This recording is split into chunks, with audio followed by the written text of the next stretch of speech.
si on est malheureux dans la vie que l'on a, qu'elle soit personnelle ou professionnelle, essayons de nous donner les moyens de la changer. Bonjour à toutes et à tous et bienvenue sur Parole de Bipolaire. Aujourd'hui, on a la chance d'être dans les locaux de Jean-Louis qui va bien sûr se présenter pour parler du fonctionnement du cerveau parce que on parle beaucoup de bipolarité, on parle beaucoup de comment faire pour apprendre à mieux vivre au quotidien avec son trouble bipolaire. Mais est-ce qu'on sait vraiment comment le cerveau fonctionne ? Et j'ai eu la chance de parler avec Jean-Louis la semaine dernière et j'ai trouvé ça exceptionnel et je voulais tout simplement que vous puissiez bénéficier de ce qu'il a pu apprendre et qu'il puisse nous partager un petit peu ce qu'il a appris.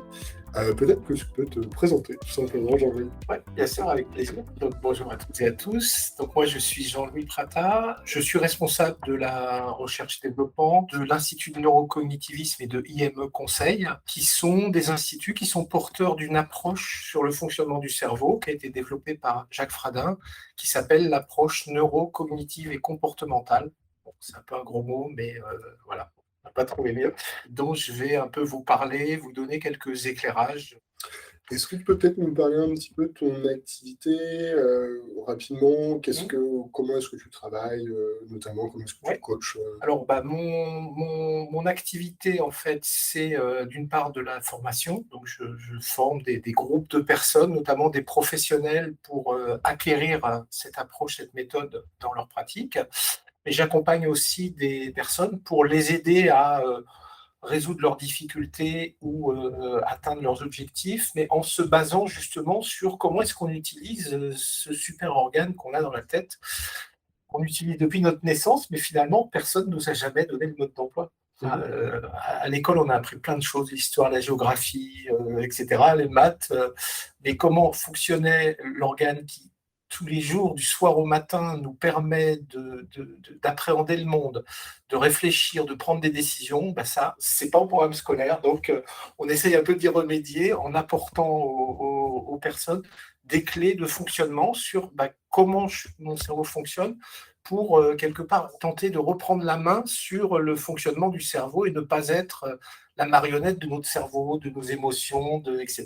Mais justement, aujourd'hui, alors les neurosciences, c'est une science récente, mais d'ores et déjà, il y a des connaissances et des outils opérationnels qui permettent justement de mieux se gérer et donc de mieux gérer son cerveau. Et justement, alors on parle de neurosciences, mais c'est un terme un peu barbare. Est-ce que tu peux nous le définir ? Oui, alors les neurosciences, en fait, c'est les sciences du cerveau. Il y a différentes finalités d'études de neurosciences. Il y a des finalités médicales. On va étudier le cerveau pour le soigner quand il est biologiquement malade. Et puis, il y a des finalités, on va dire, psychologiques ou fonctionnelles. On appelle ça souvent les neurosciences cognitives, comportementales, émotionnelles. En fait, c'est le lien entre l'organe qu'on a dans la tête, le cerveau, et nos comportements, notre pensée, nos émotions. Mais il est clair qu'aujourd'hui, les neurosciences seules ne permettent pas de comprendre la psychologie humaine. En fait, il faut intégrer les neurosciences à des approches cliniques, psychologiques. Autrement dit, les images du cerveau, aujourd'hui, ne permettent pas de savoir comment ils fonctionnent seules. Par contre, elles éclairent notre fonctionnement psychologique. Ouais, et c'est vrai qu'on parle beaucoup de psychologie et notamment de thérapie. Moi, quand tu m'as parlé de comportemental et cognitif, ça me fait penser aux thérapies comportementales et cognitives. Oui. Ça vient de là, justement ? C'est une version 2.0, entre guillemets, des thérapies cognitives et comportementales. C'est à la base, effectivement, la base fondamentale, c'est les TCC, thérapies cognitives et comportementales, mais qui ont été enrichies avec du neuro, en fait, avec des neurosciences. Donc, avec de nouveaux outils, de nouvelles méthodes qui intègrent justement ce que l'on sait sur le fonctionnement du cerveau. En fait, moi, ce que je trouve assez intéressant, c'est qu'on se pose beaucoup de questions en tant que bipolaire sur notre santé mentale et on a conscience qu'on est un peu différent parce que notre cerveau fonctionne différemment, on va avoir des émotions qui sont plus importantes que la moyenne et du coup, la plupart d'entre nous suivons des psychothérapies. Pour faciliter cette compréhension et éviter notamment de partir soit trop haut ou soit trop bas. Et c'est vrai que on a besoin d'apprendre, entre guillemets, encore plus presque que la moyenne. Moi, je dis souvent que c'est un peu comme si on avait une vie en mode difficile. Ouais. C'est-à-dire que la plupart des gens jouent avec des monstres un peu en mode facile, et nous, c'est comme ça, on a plus d'émotions, donc les monstres sont des fois un peu plus dangereux, et on a le besoin, du coup, de se construire et de monter en niveau pour pouvoir se battre efficacement. Et toi, est-ce que tu as des conseils? Parce que, alors, la dernière fois, tu m'as parlé un petit peu de comment étaient composés les différents systèmes. Et j'aimerais bien peut-être que tu l'expliques un petit peu à tout le monde, c'est-à-dire comment est-ce que ça fonctionne.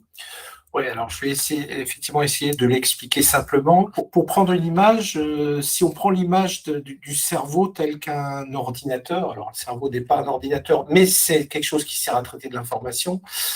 En fait, c'est un peu comme si on avait plusieurs logiciels dans la tête. Voilà, on a plusieurs logiciels, plusieurs niveaux de logiciels qui sont pas toujours cohérents les uns avec les autres, j'ai envie de dire. Et parfois des troubles qu'on peut ressentir, ben on se rend compte que c'est toujours lié à la manière dont on utilise notre cerveau. Alors, on ne le sait pas parce qu'on ne sait pas comment ça fonctionne. Donc, plusieurs niveaux, plusieurs logiciels. Un premier niveau, c'est le niveau qu'on appelle le système instinctif. Donc, nous sommes des êtres vivants et on a un instinct de survie. Et donc, il y a des mécanismes totalement automatiques qui servent à gérer nos instincts de vie et nos instincts de survie. Par exemple, respirer, on n'est pas toutes les 10 secondes en train de se dire tiens, il faut que je prenne ma bouffée d'oxygène pour ne pas mourir. Ça se fait tout seul. Le cerveau est totalement automatisé, en fait, et puis il respire, il déclenche de la faim, de la soif pour satisfaire nos besoins.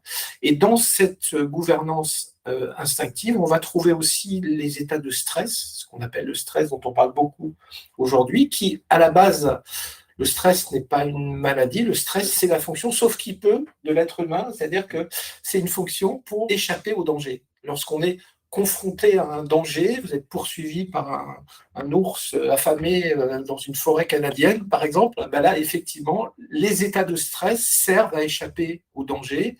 Donc, d'abord, on fuit, état de fuite, on essaye d'échapper au prédateur, et puis si ça ne marche pas, on va lutter, on va tenter de combattre le prédateur, et si ça ne marche pas, on va s'inhiber pour faire le mort et pour espérer qu'il change d'avis pour son déjeuner. Ça, c'est les instincts, on va dire, de survie individuelle, premier niveau. On va voir que parfois on est stressé, donc nos instincts de survie se mettent en marche pour des raisons qui ne sont pas liées à la survie. Je ne sais pas si je suis en retard à un rendez-vous, je suis coincé dans les bouchons, je suis stressé, en fait, je ne suis pas en danger de mort. Et pourtant, il y a un mécanisme, il y a le mode survie individuel qui se branche sur notre cerveau, un peu à contre-emploi, on va dire. Ça, je vous expliquerai un peu pourquoi, et puis on verra aussi un peu comment essayer de le débrancher, ce mode. Donc, premier niveau, gouvernance instinctive. Deuxième niveau de gouvernance, c'est la gouvernance des mammifères grégaires que nous sommes. On a des systèmes dans le cerveau qui servent quelque part à gérer le fait de nous agglomérer dans des clans, dans des groupes, avec des systèmes de gouvernance justement assez primitifs. Donc, l'instinct grégaire, c'est ce qu'on va retrouver chez des animaux qui vivent en troupeau, les lions, les loups, etc. Et l'organisation sociale de ces troupeaux, elle est autour d'un dominant, d'un individu ou d'un couple dominant, qui, quelque part, a un droit de vie et de mort sur l'ensemble des membres de la troupe.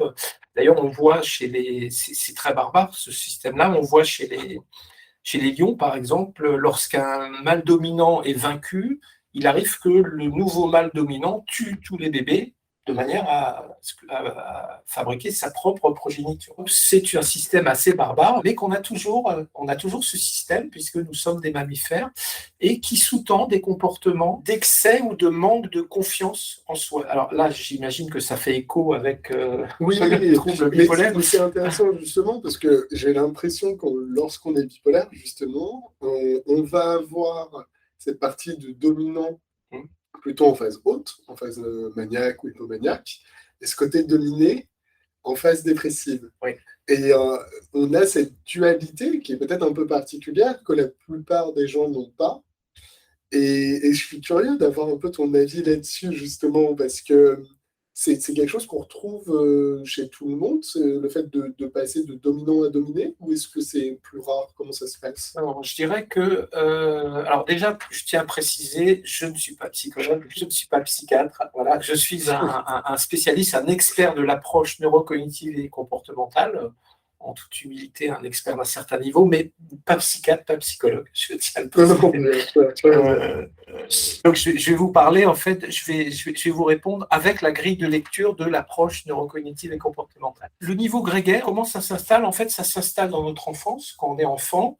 On est comme les petits lionceaux dans des rapports de force. Alors, c'est peut-être moins violent, mais on va jouer avec les autres, on a des rapports de force entre frères et sœurs, avec les parents, à l'école, la cour de récré, etc., qui fait qu'on va s'installer à un niveau hiérarchique qui va de l'hyper-dominance à l'hyper-soumission, finalement. Avec au milieu ce qu'on appelle l'assertivité, c'est-à-dire que c'est un positionnement où on n'est ni dominant ni soumis. On considère que l'autre est son égal, finalement, et sans chercher à prendre l'ascendant sur lui, mais sans non plus se laisser manipuler par l'autre. Ce système se met en place dans l'enfance jusqu'à la préadolescence et se stabilise à partir de l'adolescence à un certain niveau, et c'est un système autorégulé, c'est-à-dire que dès l'instant où on sort de notre place grégaire, si je puis dire, qu'elle soit dominante, soumise, dès l'instant où on sort de notre place dans le groupe, il y a des mécanismes qui vont nous ramener à notre niveau. Si par exemple, je sais pas, je vais prendre un exemple, si j'ai tendance à être plutôt en mode soumission, et si par exemple j'ai de belles réussites dans ma vie personnelle, professionnelle, je réussis des choses, en fait, l'instinct grégaire va, au travers de messages internes, va un peu nous rabaisser parce que nous ne méritons pas ce succès en tant qu'individu présumé être soumis au regard de cet instinct grégaire. À l'inverse, une personne qui serait plutôt dominante, si elle se trouve humiliée, rabaissée dans une situation professionnelle ou autre, ça va créer un effet rebond où ce qu'elle a perdu, on va dire, dans sa dominance, il y a des comportements qu'elle va avoir un peu plus tard où elle va augmenter son niveau de dominance pour retrouver son point de consigne, en fait. C'est un peu comme s'il y avait un élastique, finalement, on tourne autour d'un point de consigne, et puis dès l'instant où on s'éloigne trop, il y a des mécanismes qui nous ramènent à notre condition grégaire. Et est-ce qu'il y a des trucs pour justement augmenter un petit peu son instinct dominant? Et du coup, en fait, ça me fait penser à quelque chose, et je ne sais pas du tout si c'est lié, mais ça me fait penser à ce qu'on peut avoir aussi au niveau sexuel, dans le fait d'être dominant-dominé, et le fait que certaines personnes qui sont assez dominantes dans leur vie aiment beaucoup sexuellement être dans des phases où ils sont plutôt dominés. Et est-ce que c'est un peu pour tricher sur justement cet instinct grégaire ou pas du tout? Je suis curieux en fait de se poser la question. Alors, je ne suis pas un spécialiste de la question, donc je vais essayer d'apporter une réponse imaginaire, mais oui, c'est tout à fait plausible que ce soit un moyen de régulation. En fait, si par exemple, quelqu'un, de par son rôle social, doit prendre des postures très dominantes au-dessus de son point de consigne, effectivement, ça peut être un moyen inconscient de réguler, c'est-à-dire de redescendre de manière à ce que rester sur le point de consigne de domination. Oui, mais c'est intéressant de comprendre un peu les mécanismes. Alors, même si tu n'es pas psychologue ou psychiatre, mais on va avoir tendance, moi je parle de ma personne, et à des moments, je me sens assez dominant. Et en fait, mon corps, assez naturellement, on va derrière me mettre dans une situation de soumission et de dépression. Et est-ce qu'il y a des choses qui permettent justement d'un petit peu plus facilement réguler et de comprendre justement comment baisser pour revenir peut-être un peu plus à de l'assertivité? Comment est-ce que tu ferais est-ce que tu as des trucs un peu Oui, il faut que j'aille un peu plus loin dans l'explication. Il faut que j'aille un peu plus loin. Donc effectivement, parfois notre système, notre niveau grégaire, donc on a vu qu'il était autorégulé, il peut être chahuté par d'autres mécanismes, notamment des mécanismes émotionnels. Si par exemple, on imagine, si si j'ai un fond plutôt de soumission dans mon comportement, mais que en termes de personnalité, émotionnel, donc motivationnel, j'aime réussir, je déteste l'échec, je déteste la médiocrité. Ben, en fait, c'est un peu comme si j'avais deux forces opposées dans la tête.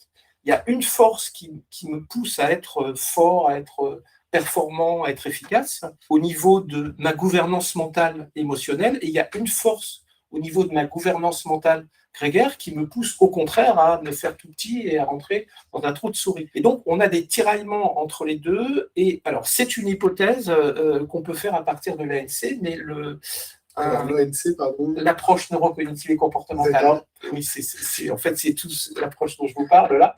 C'est qu'un trouble de l'humeur, qu'il soit bipolaire ou pas, mais de toute façon, tout le monde a des troubles de l'humeur. Il y a des jours où on se lève, on est de bonne humeur, des jours où on est de mauvaise humeur.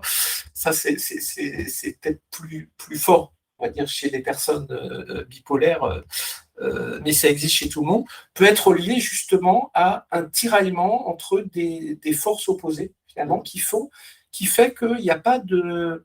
il n'y a pas de zone de confort. C'est-à-dire que si si je nourris, entre guillemets, mon instinct grégaire en me mettant dans un trou de souris, il y a mes motivations émotionnelles qui ne sont pas contentes, parce que, mais quand même, moi je suis fort, je veux réussir, je suis dans la performance. Si à l'inverse, je suis dans cet état de performance, de force, etc., il y a mon instinct grégaire qui redescend, etc. Et donc, ça pourrait expliquer, c'est une hypothèse, effectivement, qui mériterait d'être validée par de la recherche, qui pourrait expliquer, effectivement, certains troubles bipolaires. Peut-être d'autres, alors ça, je tiens ça de discussion avec des gens qui font de la thérapie neurocognitive et comportementale, et notamment Jacques Fradin. Les troubles bipolaires, donc de type 1, c'est ça, ceux qui sont les plus forts, les plus intenses, pourraient, encore une fois, c'est une hypothèse, pourraient être liés au fait que justement l'instinct grégaire n'est pas régulé. Il n'y a pas ce système d'autorégulation qui fait que quand on monte en dominance, il n'y a pas le ressort qui tire vers l'assertivité, et quand on descend en soumission, il n'y a pas le ressort qui nous permet de remonter. D'accord. Mais encore une fois, c'est des hypothèses. Je répète, je ne suis ni psychiatre ni psychologue. C'est des hypothèses que je partage avec vous parce que je les ai entendues de la bouche de spécialistes. Et c'est tout l'intérêt, c'est de pouvoir en discuter ouvertement et que vous fassiez aussi votre propre avis. Et d'ailleurs, n'hésitez pas à nous dire ce que vous en pensez, est-ce que c'est des choses qui vous parlent. Et même, je trouve que c'est assez intéressant. Mais je ne l'ai pas vraiment fait personnellement, mais de comprendre et de réfléchir à comment est-ce qu'on était lorsqu'on était enfant, et de pouvoir se dire, ok, est-ce que j'étais plutôt dominant, plutôt dans des phases soumises, et qu'est-ce que je suis aujourd'hui, et comment est-ce que je le compense, et comment est-ce que je le vis. Comment est-ce qu'on fait pour changer justement ce curseur dans le temps? Alors, ce curseur-là, ça change, mais c'est très long.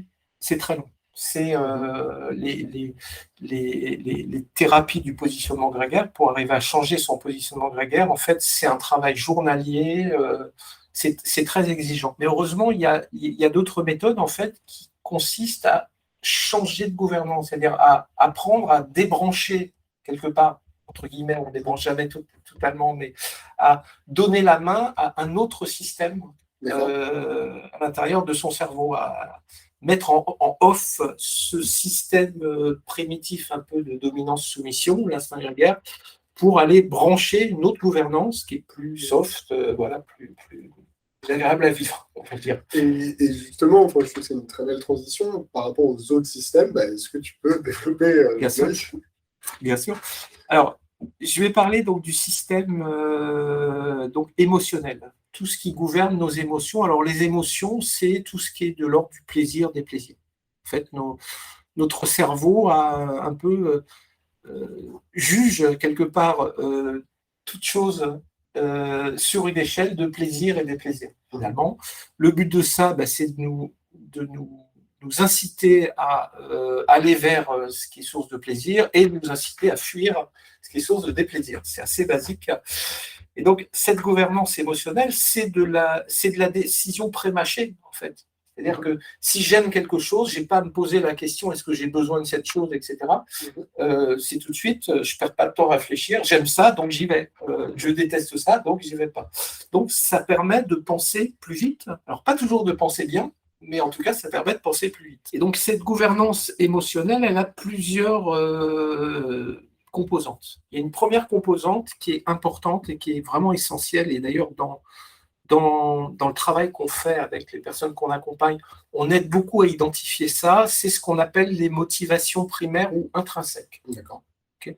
Donc, les motivations primaires ou intrinsèques, c'est des motivations, des domaines qui échappent au mécanisme de punition-récompense. C'est-à-dire qu'il y a des attitudes, des comportements qui nous procurent du plaisir, quel qu'en soit le résultat. Quand on en parlait tous les deux, tu me disais que toi, chercher à comprendre quelque chose, pour toi, c'est une source de plaisir inconditionnel. Et même si ça ne t'apporte rien, même si en soi, comprendre, c'est épanouissant, c'est ressourçant, etc. Donc, on a tous des motivations primaires, alors qui sont liées à un mécanisme d'empreinte, je n'ai pas le temps de vous expliquer ici, selon le modèle ANC, approche neurocognitive et comportementale, un mécanisme d'empreinte très précoce qui se passe dans les premiers mois de la vie, qui fait que c'est un peu comme si le cerveau enregistrait qu'il y a des attitudes et des comportements qui sont positives, quoi qu'il arrive, et indépendamment du résultat. Le plaisir de comprendre, c'est la motivation qu'on appelle novateur dans notre modèle.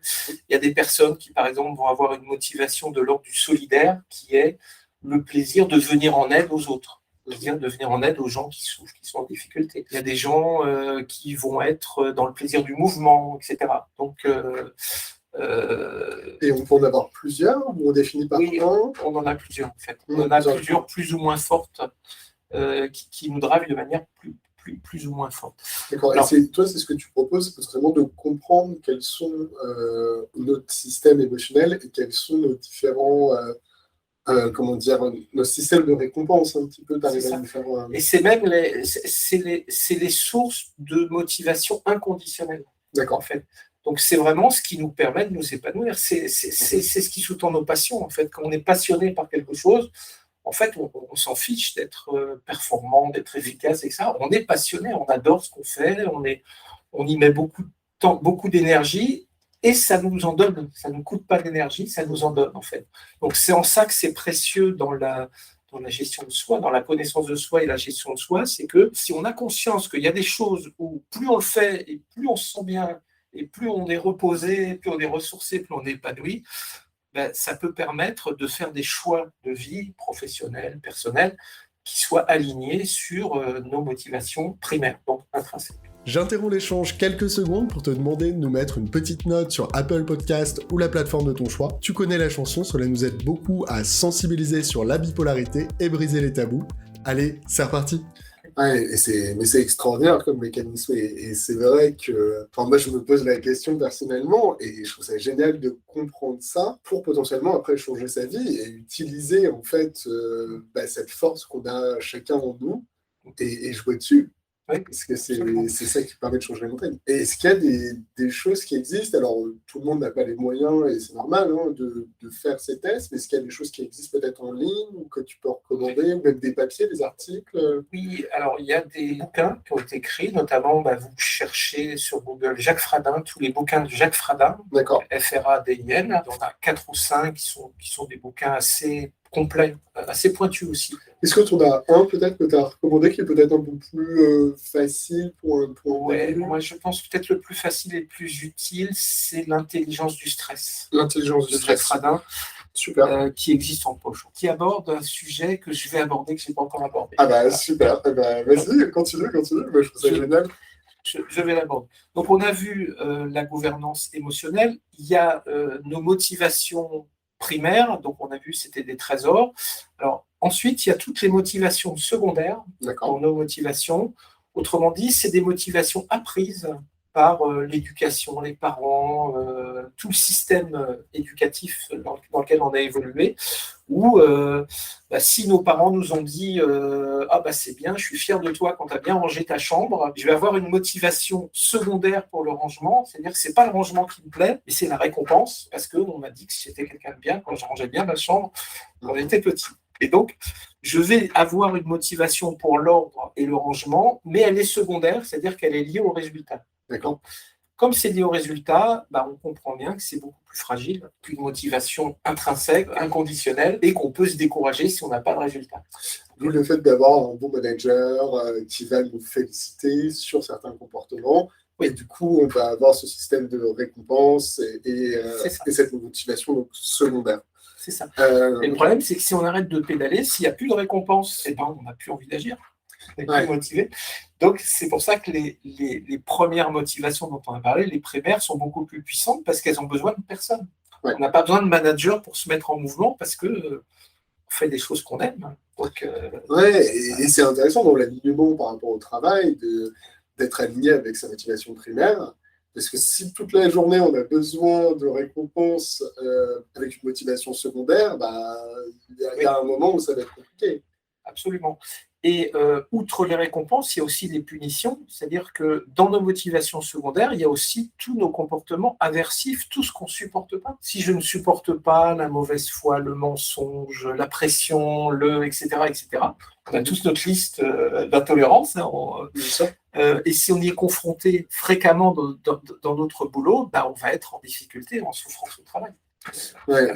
Et c'est une réflexion qui est un peu plus globale, mais moi, je me suis toujours un peu... j'ai toujours pas compris pourquoi est-ce qu'on a un concept de travail à vie. Parce que si jamais on fait de mauvais choix et qu'on se retrouve dans un travail qui n'est pas en lien avec du coup, notre motivation primaire, je n'avais jamais pu mettre des mots dessus, et en fait, on va être malheureux toute notre vie parce qu'on n'aura pas... Et c'est vrai qu'en France, on a un peu ce côté où on doit décider à 18 ans, voire même avant, de quelles études on va faire, et une fois qu'on a fait ces études-là, on est censé faire son métier. Alors que ça se trouve, c'est pas notre motivation primaire. Alors pourquoi on n'étudie pas ça à l'école d'ailleurs? Alors, dans notre écosystème, il y a une association qui s'appelle Savoir-être à l'école, d'où le SE de notre code. Savoir-être à l'école qui... C'est le code Wi-Fi, pardon. Oui, c'est le code Wi-Fi, c'est un private joke de notre code Wi-Fi dans nos bureaux, qui est une association justement qui transmet ses connaissances aux enseignants.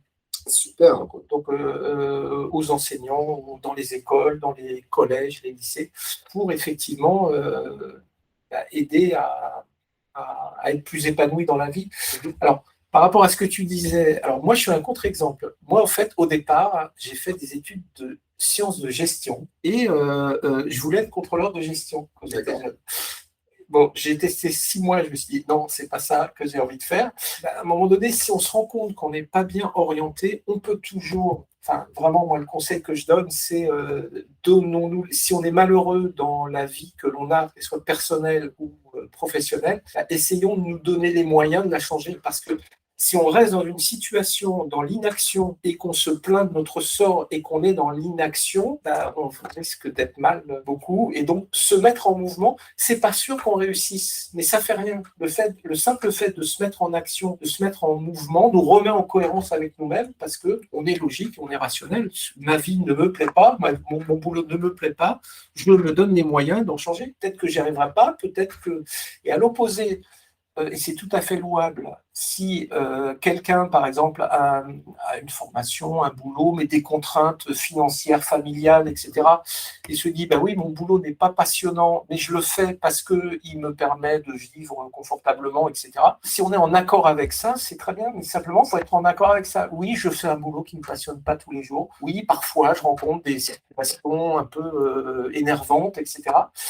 Mais si je les accepte pleinement en me disant c'est la contrepartie du fait que ce boulot me permet quand même de nourrir ma famille, de partir en vacances, etc., on peut être ne pas être malheureux dans un travail, même si on n'est pas passionné par son travail. Oui, ça d'acceptation de sa réalité, quoi.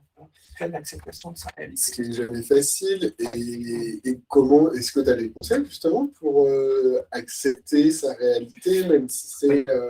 Alors justement, on va passer à l'autre niveau de gouvernance, la gouvernance au type adaptatif. Système adaptatif. Système adaptatif. Donc tout ce qu'on a vu jusqu'à présent, en fait, c'est des programmations mentales. L'émotion, c'est une programmation. On ne peut pas décider d'aimer ou détester quelque chose. C'est vraiment presque dans le cerveau et dans les tripes, finalement, une réaction totalement automatique.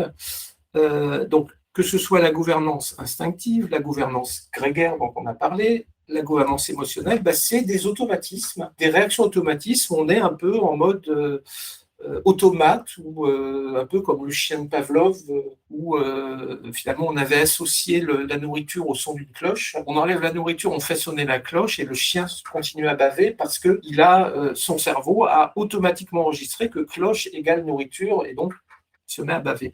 Eh bien, nous avons tous des conditionnements qui sont liés à notre vie, notre expérience, notre éducation, etc., qui sont automatiques. Sauf que, comme on a vu que c'est induit par plusieurs systèmes, ces automatismes peuvent ne pas être cohérents.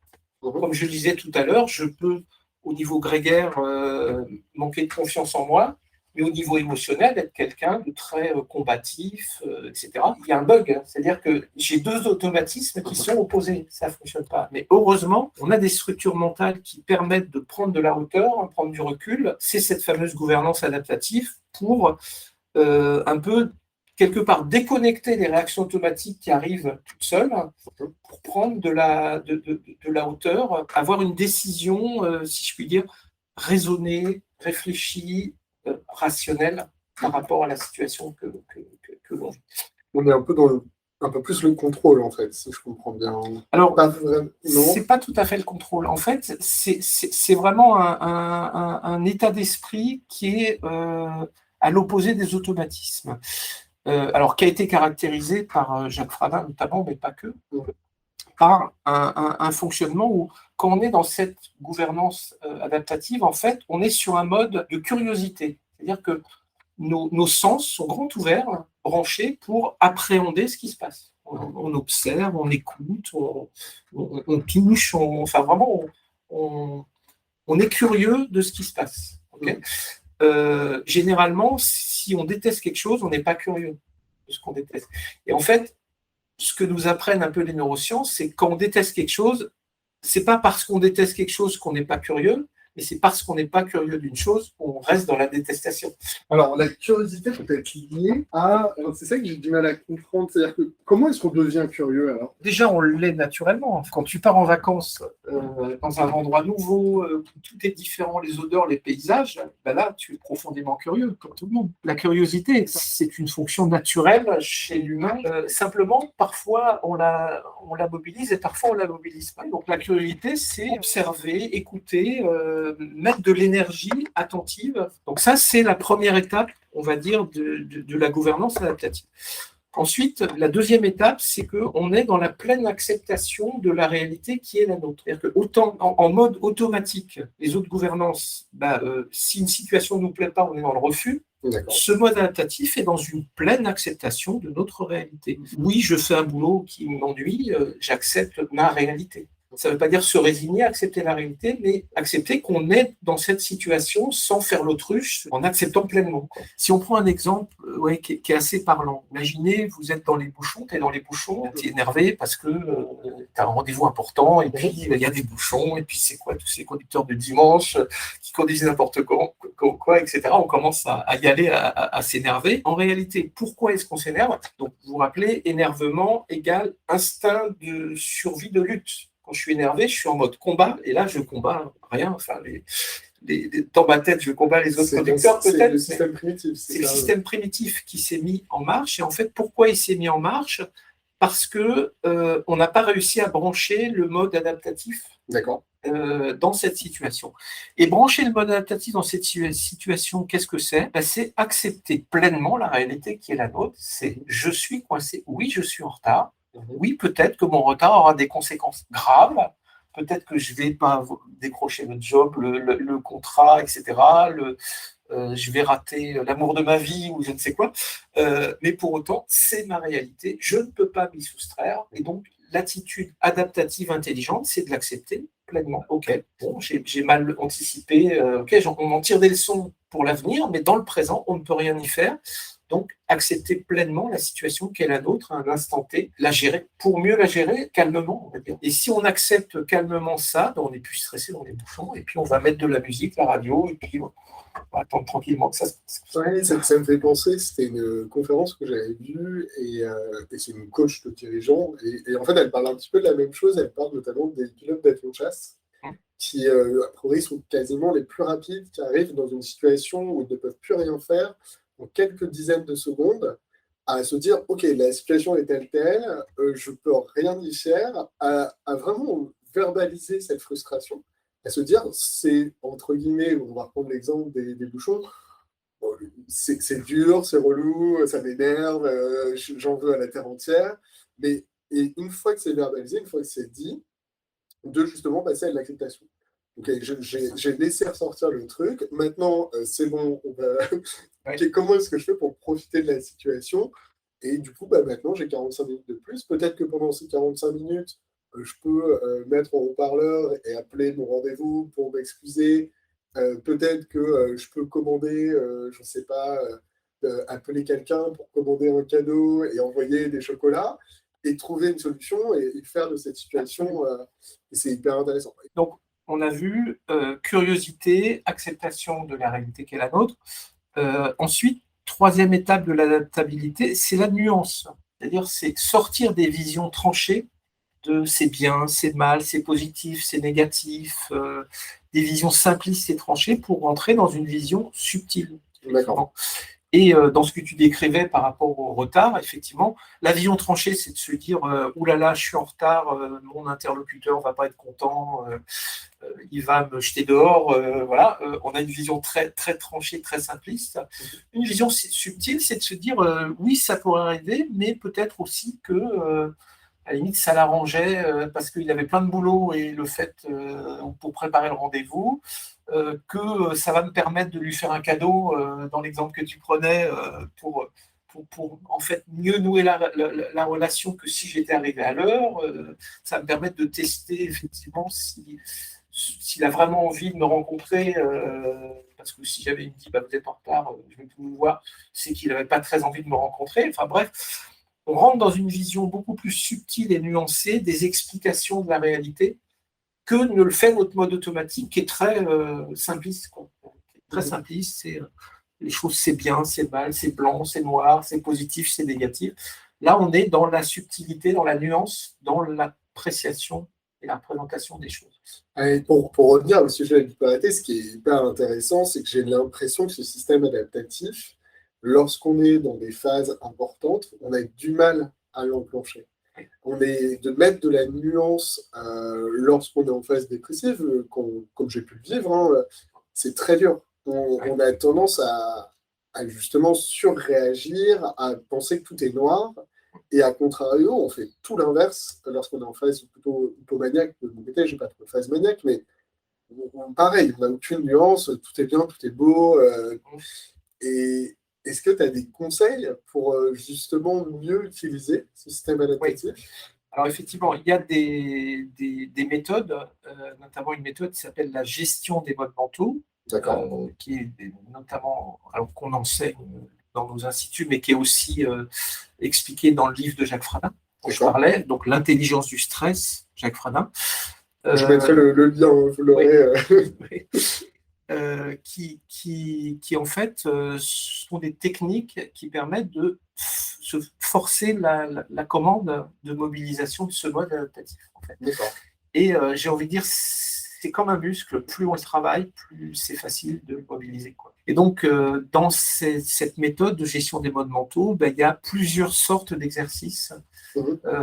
Des exercices cognitifs, des exercices comportementaux, des exercices plus au niveau de l'émotion, qui permettent justement de s'entraîner à forcer le fait de donner le pouvoir à cette fameuse gouvernance adaptative qui nous permet de gérer nos émotions, qui nous permet de gérer notre stress, qui permet de s'apaiser parce qu'on est plus rationnel et cohérent dans notre façon de réagir que quand on réagit en mode automatique. Et c'est vrai que c'est ce que tu me disais un petit peu avant, tu formes aussi des psychologues ou des coachs absolument. Pour justement qu'ils apprennent à travailler sur ces systèmes et donc qu'ils aident leurs patients à comment est-ce qu'on peut savoir si notre psychologue ou notre coach a suivi ce type de formation? Dans ce cas-là, il est certifié praticien ou maître praticien de l'approche neurocognitive et comportementale. D'accord, ok. Il y a un certain nombre alors, beaucoup de coachs, quelques psychologues et psychothérapeutes qui sont formés à cette approche.